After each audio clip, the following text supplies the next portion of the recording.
Faites de la sculpture sur bois, mais avec une originalité À la tronçonneuse. à la tronçonneuse. C'est quand même assez particulier. Et ben, c'est surtout très rapide, beaucoup plus qu'au ciseau à bois. Moi je dis toujours qu'ils ont une patience que j'ai pas. Voilà. Donc, Quand on parle de tronçonneuse, en général, on imagine le gros bûcheron avec des muscles partout et une énorme tronçonneuse avec une lame qui n'en finit pas. Et vous, quel est le type de tronçonneuse que vous utilisez? c'est un guide pour la sculpture. Carving, c'est sculpture en anglais. Alors voilà, ça fait la taille de mon doigt, la chaîne tourne autour d'un doigt, donc c'est très très fin. Et c'est des guides, ils n'ont pas de roulette au bout pour décoller la chaîne, donc la chaîne force et chauffe beaucoup le bout du guide. Mais ça sert à faire des tout petits détails et plus de détails en tout cas qu'avec une tronçonneuse normale où le bout du guide c'est la main complète, la chaîne tourne autour d'une main, alors que moi ça tourne autour d'un doigt. Et ça c'est les guides les plus fins qu'on ait, avec la chaîne la plus fine aussi. Voilà.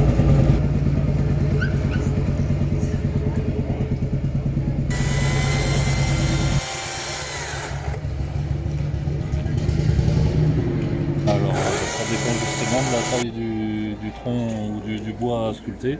J'ai des arbres qui font des fois 2 mètres de diamètre. Et là, il faut des grosses tronçonneuses, donc les tronçonneuses avec des guides de 1 mètre ou plus. Comme pour couper les arbres en Afrique, c'est les mêmes. Donc ça fait 15-20 kilos au bout des bras. Et pour finir, par des toutes petites tronçonneuses avec des guides pointus de sculpture. Donc, voilà. J'ai vraiment tous les modèles et ça dépend du bois que j'ai à sculpter. Et quel type de bois vous préférez sculpter, vous? Alors tous les bois sont sculptables, il ne faut pas qu'ils soient pourris, il ne faut pas qu'ils soient creux, il ne faut pas qu'ils soient fendus aussi. Parce que quand il y a des fentes, c'est des morceaux qui s'en vont en les sculptant. Il y a des bois plus faits pour l'extérieur, comme c'est le cèdre, le chêne, le mélèze, qu'est-ce qu'il y a encore, le séquoia qui est très bien sculpté. Voilà. Et ensuite des bois plus pour l'intérieur parce qu'ils sont moins résistants aux insectes, aux champignons. Et ça va être le tilleul, qu'est-ce qu'il y a encore, comment ça s'appelle ça, les érables, des bois plus tendres, mais c'est juste que ça laisse des dessins sur le bois et il y a des dessins qu'on ne veut pas avoir. Par exemple, si c'est un œil d'un animal, si on a un nœud juste en dessous, ça va faire 2 yeux, ça fait pas très joli, mais sinon c'est pas...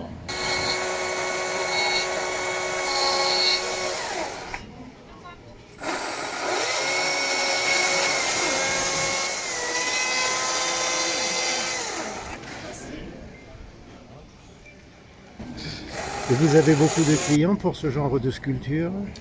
De plus en plus, parce que les gens commencent à savoir que on peut donner une seconde vie aux arbres. Voilà. Donc c'est des arbres souvent des arbres remarquables qui meurent ou qui sont arrachés par les tempêtes et plutôt que de les mettre au chauffage les gens maintenant pensent qu'on peut faire quelque chose avec.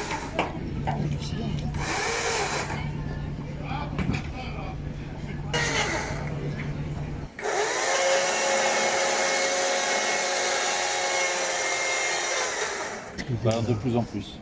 C'est pas bien de couper les arbres, Alors quand il y a un arbre qui gêne ou qu'il faut enlever, que voilà, plutôt que de l'enlever complètement, on le fait sculpter.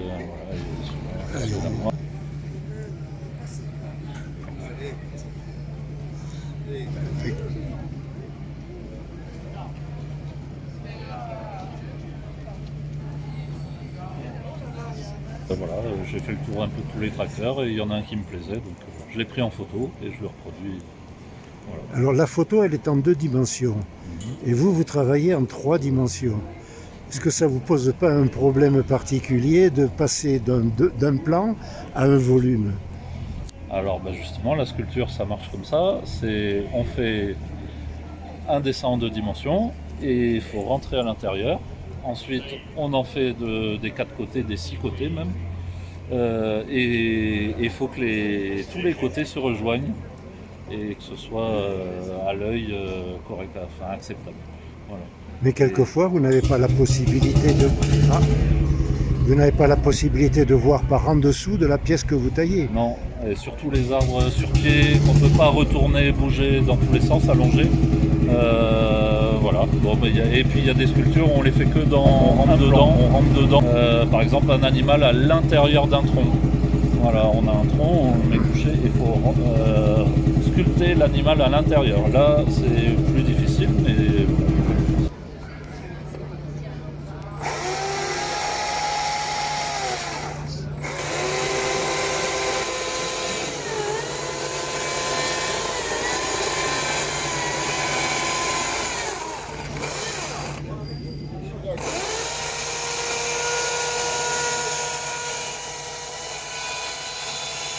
Et là, pour faire par exemple le dessin des pneus d'une roue de tracteur, ouais. Est-ce que ça vous pose un problème particulier? Parce que ça a l'air très, très délicat, quoi. Le plus difficile, il faut que ce soit rond. Une roue, si c'est pas rond, c'est pas joli, c'est pas normal. Sauf qu'il y a beaucoup de roues entre la jante, le pneu extérieur, le pneu intérieur,